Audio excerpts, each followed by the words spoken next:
جیسے اللہ نے آنکھیں دی ہیں لیکن یہ نہیں کہ ہر چیز کو دیکھنے بیٹھ جاؤ. اختلاف رائے کا ایک حسن ضرور ہوتا ہے لیکن دین اسلام کے اندر اختلاف کی گنجائش نہیں ہے. تو مثال کے طور پہ چائنا کے اندر کامن سینس یہ ہے کہ وہ کتے کھاتے ہیں. یورپ کے اندر کیا اس کو الاؤ کرتے ہیں. ایک مسلمان کو ایک ہمبل رہنا چاہیے کہ اگر اس کو کوئی بات سمجھ میں نہیں آ رہی تو فوراً سے یہ سمجھداری کی بات نہیں ہوتی کہ آپ بولیں یہ غلط ہوگی. اللہ تعالیٰ نے انسان کو جو بھی نعمت دی ہے وہ اس کی ایک لمٹ ہے, اس کی باؤنڈری ہے, تو اس کو اس باؤنڈری کے اندر ہی رکھا جا سکتا ہے. وہ ان لمیٹڈ نہیں ہوتی یا باؤنڈری سے باہر نہیں جا سکتے آپ. جیسے مثال کے طور پہ آنکھیں اللہ تعالیٰ نے دی ہیں تو آپ دیوار کے پار نہیں دیکھ سکتے. آپ کو ایک سماعت دی ہے تو آپ ایک خاص فریکوینسی سن سکتے ہیں, اس سے اوپر نیچے آپ نہیں سن سکتے.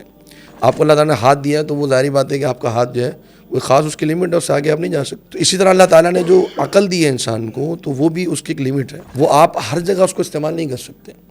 وہ اس کو اس کی باؤنڈری کے اندر ہی, اس کی لمٹ کے اندر ہی آپ نے استعمال کرنا ہے. تو ہم مثال کے طور پہ اللہ رب العالمین نے ہمیں عقل تو دی ہے لیکن ہم جو ہے وہ اللہ رب العالمین کو اپنی عقل میں تصور میں نہیں لا سکتے. ہم غیبی امور کو نہیں سمجھ سکتے. ہم جنت, جہنم, قیامت, موت کے بعد کے معاملات کو ہم تصور نہیں کر سکتے. فرشتے ہیں, جنات ہیں, اپنی عقل سے ان چیزوں کو ہم نہیں سمجھ سکتے. تو ظاہری بات ہے عقل کی کچھ باؤنڈریز ہیں. تو جب انسان اپنی عقل کو اس باؤنڈری سے باہر نکالتا ہے تو ظاہری بات ہے کہ اس کے لیے بہت سارے مسائل پیدا ہو جاتے ہیں. پھر وہ دین اسلام کی بہت سارے احکامات کے اوپر جو ہے نا وہ اعتراضات اس کے شروع ہو جاتے ہیں کہ جی یہ چیز تو غلط ہے, یہ چیز تو میری عقل میں نہیں آتی, یہ چیز تو درست نہیں ہے. بسا اوقات ایسا بھی ہوتا ہے, ظاہری بات ہے کہ ہر شخص کے جو اللہ رب العالمین نے نعمت دی ہے ہر شخص کے پاس ایک جیسی نعمت نہیں ہے, ٹھیک ہے نا.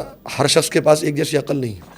ہمیں اللہ تعالیٰ نے عقل دی ہے یہ بتا کر کہ تم نے عقل کو پابند کرنا ہے وہی کا. جیسے اللہ نے آنکھیں دی ہیں لیکن یہ نہیں کہ ہر چیز کو دیکھنے بیٹھ جاؤ. آپ نے وہ دیکھنا ہے جو آپ کے لیے اللہ نے الاؤ کیا ہے, جو نہیں کیا آپ نہیں دیکھ سکتے. آپ کو زبان دی ہے یہ نہیں کہ آپ ہر چیز بولنے لگ جاؤ, آپ نے وہ بولنا ہے جو آپ کے لیے الاؤ ہے دین اسلام میں. اسی طریقے سے عقل کو بھی اللہ رب العالمین نے پابند کیا ہے کہ جو اللہ تعالیٰ نے آپ کو احکامات دیے ہیں آپ کو اس کے مطابق اپنی عقل کو لے کے چلنا پڑے گا. اگر آپ اس کو تجاوز کریں گے اس سے, یا آپ اس میں زیادہ غور و فکر میں لگ جائیں گے, یا اپنی عقل سے کوئی چیز سامنے لے آئیں گے رائے سے, قیاس سے, تو ظاہری بات ہے کہ اس کے اندر وہ کنٹرڈکشن پیدا ہو جائے گا, تعارض آ جائے گا, اور پھر آپ الٹیمیٹلی اس کا نتیجہ کیا نکلے گا کہ آپ اس کا انکار کر دیں. اور یہاں پہ ایک بات ایڈ کر لیں, آپ کی بات پوری ہو کہ پھر اگر ہم کہتے ہیں کہ نہیں بھائی عقل ہی معیار ہے تو وہی آپ نے اشارہ بھی کیا کہ پھر کس کی عقل معیار ہے, کس کی عقل معیار ہے. بالکل ہر بندے کی سوچنے کا زاویہ مختلف ہے. اب ایک ہی بات آپ ایک کسی کو کہتے ہیں تو ایک شخص جو ہے وہ سن کے رو پڑتا ہے, اگلا شخص جو ہے اس کے دل پہ اثر ہی نہیں کرتا,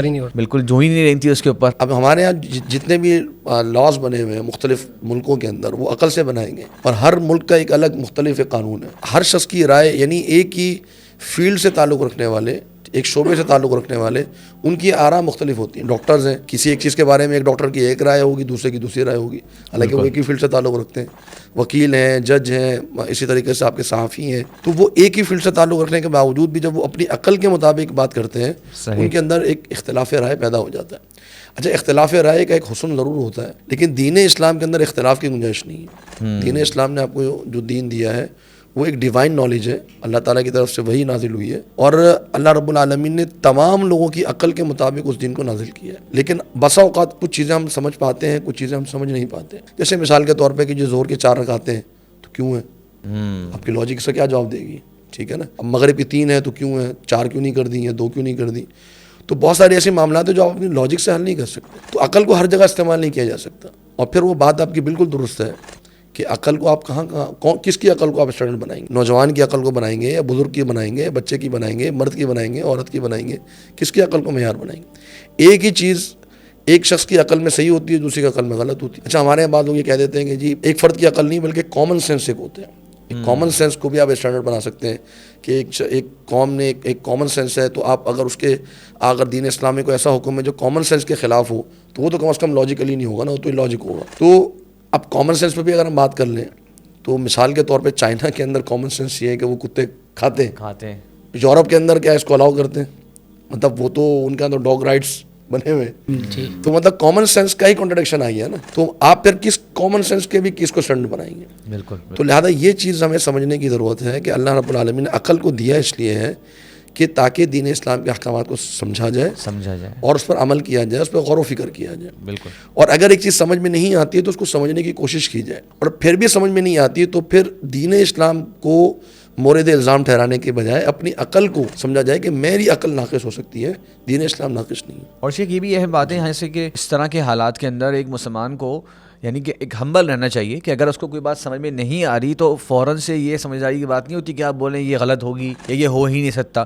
آپ کہیں کہ مجھے سمجھ میں نہیں آ رہی, میں اس کو دیکھتا ہوں, میں کسی عالم سے پوچھتا ہوں, ایسے ہی جاننے والے ہیں فاسألوا اہل الذکر ان کنتم لا تعلمون, میں ان سے پوچھ لیتا ہوں, شاید اس کی کوئی واضح جواب ہو جو میں سنتے ہی بولوں کہ الحمدللہ تو بہت کلیئر تھا, مجھے ہی سمجھ میں نہیں آ رہا تھا. اس میں عقل جو ہے خود ایک مخلوق ہے. جی. تو جب انسان کی عقل مخلوق ہے تو وہ خالق کے جو اللہ رب العالمین جس نے پیدا کیا ہے اس کے فیصلوں کو کیسے صحیح اور غلط قرار دے سکتی ہے ایک عقل جو کہ خود مخلوق ہے. پھر جیسے کہ شیخ نے کہا کہ کس کی عقل, کہ عقل میں انسان ہر کسی کی کیپیبلٹی الگ ہوتی ہے عقل کی. تو اسی طریقے سے اگر ہم ہر کوئی اپنی عقل کو پیراہ بنائے گا تو نظام درہم برہم ہو جائے گا. حقیقت